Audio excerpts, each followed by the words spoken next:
YouTube. Salut tout le monde, aujourd'hui je vais vous faire un petit test de ce petit convertisseur Casisinus qui se trouve dans l'ordre de entre 50 € et 90 € sur Amazon. Je mettrai les liens. Donc c'est pas mal, il y a un petit fan, un petit ventilo en façade, de l'USB, un petit interrupteur, la prise, vous avez les câbles qui sont fournis. Et ils sont pas mal les câbles quand même, ils sont quand même assez épais, de bonne qualité. Il y a quand même un autre fan à l'arrière, un petit ventilo. Et puis on a les petits fusibles en façade, donc sympa pour les changer si jamais il a une petite surtension ou autre. Donc il est pas mal ce petit appareil, on peut aussi également le fixer par là. Donc tu peux le fixer sur un mur comme ça, ou où tu veux dans la façade de ton véhicule ou quoi. Donc c'est sympa. On va tester ça tout de suite, on va voir s'il va faire fonctionner la pompe de forage qui demande une courbe au départ. Bon là c'est sûr que c'est un petit modèle, un petit truc, on va voir ce que ça va donner. Est-ce qu'il va faire fonctionner ça ou pas? Et puis je vais le tester avec un chauffage 2000 watts. On va voir s'il va allumer un soufflant de 2000 watts. Puisque là on dit que c'est un 3000 en crête. Donc on va tester tout ça. C'est la petite vidéo amusement du jour. Et on va voir aussi si c'est sympa à ce prix là, si ça fonctionne. C'est parti. Donc voilà, donc là il n'y a pas de souci. Le moins est branché et le plus aussi. Donc on va l'allumer.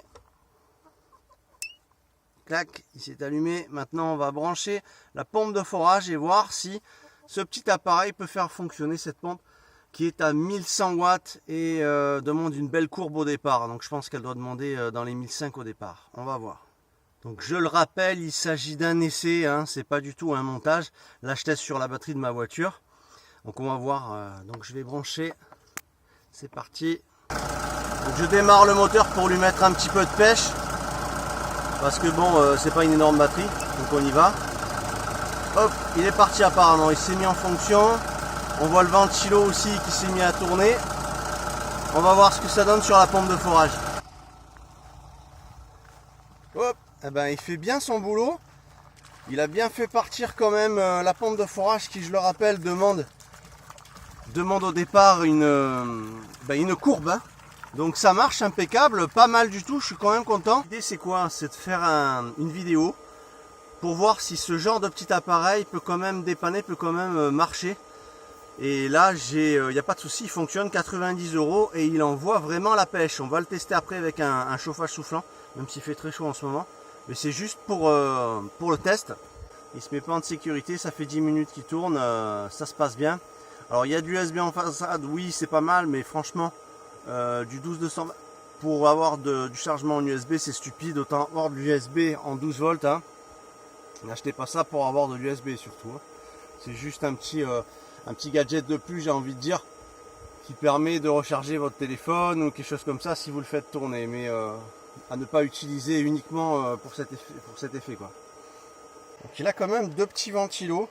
Celui à l'arrière fonctionne aussi, souffle bien. C'est pas mal du tout. Et celui devant aussi. Donc vraiment bien quoi. Pour ce petit appareil. Après 20 minutes, il fait toujours son boulot. Je le trouve pas particulièrement chaud. Non, franchement. Le truc des ventilateurs croisés, c'est pas mal. Hein. C'est pas mal. C'est vraiment pas mal pour le prix, franchement. Hein. En gros, celui-là à 90 €, c'est le plus cher en fait. J'ai pris le plus puissant. Et je vais vous faire le test maintenant du chauffage 2000 watts soufflant pour voir s'il tient le coup. On y go. Donc, deuxième petit test avec notre chauffage soufflant à partir du convertisseur, là, le petit Casisinus. En même temps, j'en profite pour vous montrer mon installation. Voilà, j'ai tout mis en façade, hein, comme j'ai mis dans la première vidéo. Donc là, j'ai mon pur sinus, le MPPT et ma batterie Yuasa 220 ou 230 ampères. Je mettrai en lien de description. C'est une AGM des charges lentes. Donc c'est quand même du bon produit Yuasa parce que ils desservent énormément de constructeurs comme Chevrolet, Nissan, tout un tas de constructeurs automobiles. Et donc c'est pas de la merde. Hein. Voilà, c'est quand même du bon produit à un prix assez sympa. Je mettrai les liens aussi de cette batterie en dessous dans la description de la vidéo. Et n'hésite pas, c'est du bon matos. Moi je suis content. C'est arrivé nickel, il n'y a pas de souci.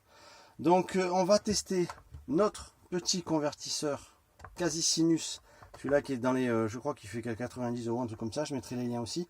Tu en as des moins chers à partir de 50. Et on va voir ce que ça donne s'il va déclencher le 2000 watts, le chauffage soufflant. Donc on l'allume. Donc je rappelle que c'est un 1500 watts, 3000 watts en crête. Donc logiquement, il est censé tenir. Ok. Et je vais te montrer. Hop, on est branché en 2000. Il fonctionne. Et qu'est-ce qui se passe? Il se met en coupure. Hein. Donc on voit là les deux points allumés qui signifient qu'il s'est mis en sécurité. Donc il est pas mal parce qu'il a des sécurités. Maintenant on ne peut pas demander effectivement dans les 90 € avoir un appareil qui tient une demande de puissance d'un chauffage soufflant de 2000 watts. Mais si tu le mets en 1000 watts, eh ben, tu vas voir qu'il fonctionne bien. Je vais te montrer. Alors, je le rallume parce que là il était en sécurité. Et on l'envoie à 1000 watts. Là tu t'aperçois qu'il tient, il n'y a pas de problème. Donc il marche super quoi. C'est vraiment le top. Oui, il a même un système qui tourne, ce petit chauffage, c'est super. Donc il tient bien la route. Alors le premier que j'entends en train de chuchoter, de bavarder sur l'installation, je le fous à la porte avec un rapport. Hein, parce que j'ai pas fini de ranger, ok? Alors soyez magnanime. Donc ça fonctionne bien, impeccable. Ça tourne bien sur 1000 watts. Maintenant je balance les 2000. Il tient un peu et il coupe. Il se met en sécurité. Donc on ne peut pas demander non plus la lune pour un petit prix. Mais ça fonctionne vraiment bien. Si vous n'avez pas d'énormes demandes en énergie, bon ben là, voilà quoi. Jusqu'à 1500 watts, je dirais, il n'y a pas de souci, ça va marcher. Maintenant, si on fait l'essai avec notre pur sinus, ben, tu vas voir que le chauffage va tourner du tonnerre. Donc je te fais l'essai. On allume. Donc là on est sur le pur sinus. Je mettrai encore le lien. Très bon appareil. Tout le monde qui l'a est très content. Et là tu t'aperçois qu'on est à 2000 watts. Et qui tient la route. Tu le vois tourner. Tu le vois, il chauffe, j'en peux plus. Là il chauffe, je te dis pas. Donc il n'y a pas de problème. Le pur sinus en 1500, 3000. Ce modèle en tout cas est vraiment super génial. Il fonctionne très bien. Donc voilà. Donc on voit la différence. Mais ce petit appareil quand même, j'arrive à faire tourner la pompe de forage qui normalement demande une ondulation et il y arrive. Donc c'est quand même un super petit produit pour pas très cher. Là tu peux l'accrocher et tout. Voilà. Donc il est vraiment bien. Je le conseille. N'hésitez pas. Il est vraiment pas mal pour le prix. Si vous avez des petites demandes en énergie, ça vous suffira amplement. Ce petit appareil. Donc voilà, c'est une petite vidéo pour vous montrer les limites de ce petit appareil, de ce genre de petit appareil, mais quand même fait un très beau boulot malgré tout. Et comme ça, vous savez à quoi vous en tenir par rapport à ces différents modèles de convertisseurs. Hein. Donc ça, c'est la platine que m'a filé Seb, 684, hein, l'abonné que tu as vu dans la dernière vidéo. Et ce sont des platines assez intéressantes parce que tu vois, tu as différentes valeurs en ampérage. Donc on a jusqu'à 100 ampères, peut-être même celui-là plus, il faudra que je regarde de près. Et c'est quand même assez intéressant, c'est un truc que tu branches sur le plus, tu vois. Et puis après tu as tes sorties là, donc tu peux effectivement mettre les consommateurs et pouvoir les protéger. Donc c'est assez sympa parce qu'après c'est quand même, tu vois, ça va pas toucher, c'est bien foutu. Il y a juste un truc à mon sens à condamner, du moins pour moi, c'est ce plus, si tu veux, supplémentaire, qui se balade et qui ferait et un potentiel court-jus. Donc le condamner là et laisser effectivement juste la platine avec les différentes sorties et de fusibles. Mais c'est vraiment un super truc effectivement cette platine. C'est dommage qu'il les balance.